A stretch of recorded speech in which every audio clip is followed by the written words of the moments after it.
wanted to ask, what is the difference of working abroad and working in local news?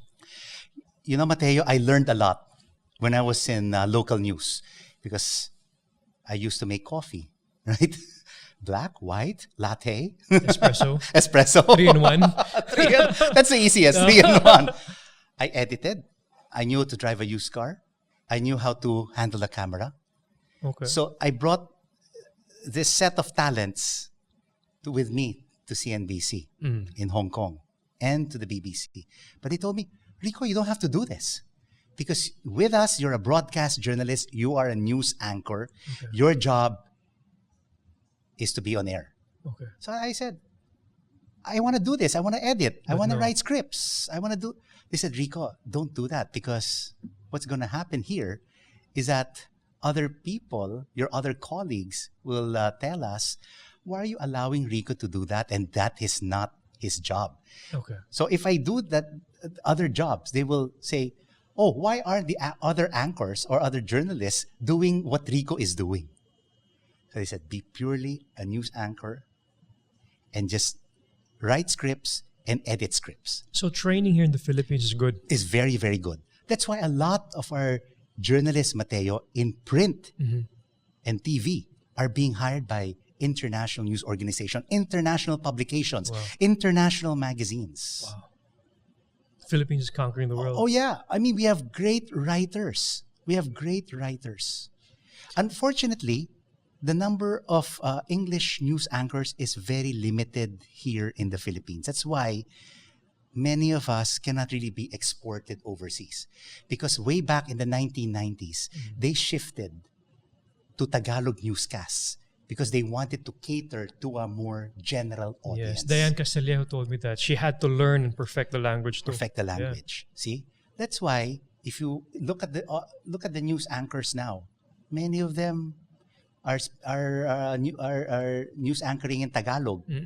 If in their English is not perfect, right? They mix it with Taglish. Right. So it's also difficult to move to the next stage of international broadcast journalism. You were a teacher also. How was that? I loved it. I love to fail students. Really? Until now, there are about 2 students Up to now, you're who still have teaching. bad blood. No, I'm not Okay, teaching. okay. I mean, my students way back in the late 80s, Okay. 88, 89, 90. Wow. Oh gosh. Sir Rico, I always remember you gave me a 1. Really? A 1 is the lowest grade at De La Salle University. I did not fail, Okay. but I would give 1s. What did you teach? I taught introduction to broadcasting, Okay. introduction to radio, and introduction to television production. And I was fresh out of college at that time because they were looking for a professor, for a professor to replace one of the professors who was taking up his master's in the United States. So they said, who in this batch can replace Professor I. Magpayo? You, Rico Hizon. So you went. You're the best. You're the best in the batch. And then you teach this set of subjects for 1 school year. And even my former classmates were my students. Really? Yeah. Did you enjoy that season? I of your enjoyed life? it. I really enjoyed it, especially, of course, teaching theory Okay. and also teaching, my students what it's like to be in a radio gallery or radio control room, in a television production house. There's a lot. We have a lot of problems Yeah. in the country. We have a lot of problems that have to be resolved, and it is no joke. Don't you think education is one big major issue? Education. Absolutely. Education is indeed an issue. I mean, especially now, people really want to find out what is the future of education. A lot of kids are suffering at home. We are the only country in the world that haven't been able to bring back our kids to school. Yeah. He has also told me that he's also having a difficult time in online schooling. And a lot of his friends, for the past year, their grades have really plunged. They don't want to study anymore. They just want to play games. So my wife and I have always told our son, this is your future. You have to focus. And we are so blessed that my son Migo is very disciplined, and he was an honor student Wow. the whole of grade 10. So, but now, grade 11, grade 12, I mean, this is key for if he wants to enter a university in the Philippines or in the US. And what about your brother? How is he? How is he good. adjusting? He's doing good, you know. He's always on his phone. But no, seriously, I'm really happy that he's been joining our workouts in the morning. Okay. He's being Yeah, I've more seen him, self-conscious. I think he has a girl now or girls now. So at least there's something motivating him. And then, you know, we're always bringing him outdoors. It's important to get them in touch with outdoors. With other people. With other people Yeah. also. Because me, personally, when I grew up, I was always in the beach. I was always I was getting muddy. I was in the sand and the ocean. Kids today, they're always on their phones. Yeah. I mean, gaming is a profession today. Yes. And yes. it's a respected profession today. But too much of anything is not good, correct?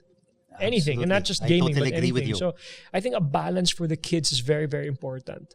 And I can't wait to be a father, no. But I think balance is very important because my brother is 14 and I see him like a son. Eh. Parang, alam mo yun? But He's 14, I'm 32. oh my gosh, Yeah, there's a when huge my gap. mom, when Mama told me, Papa and I were having a baby, I was like, what? You know? I was like, what's that? I was like, Mom. But you know what? He's a super blessing to the family, and it's incredible. Paolo, he's incredible. Such a blessing to the whole family. It I think made the family closer even more. And his learning curve is really steep. Super. Because he has an older brother. And then your sister's in between? My sister's, I'm 31, she's 30. Ah, okay. So there's a large gap. 31, Super large 30, and gap. then 40. Super. So we're trying to give them as much attention as we can. But you know what? I feel like this generation, they know everything. So they know so much more, and they can get information quicker. Yeah. Like he had dengue one time, and I was like, bro, dengue, ganito. And then after 30 minutes, he came back to me with all everything that he needed to do.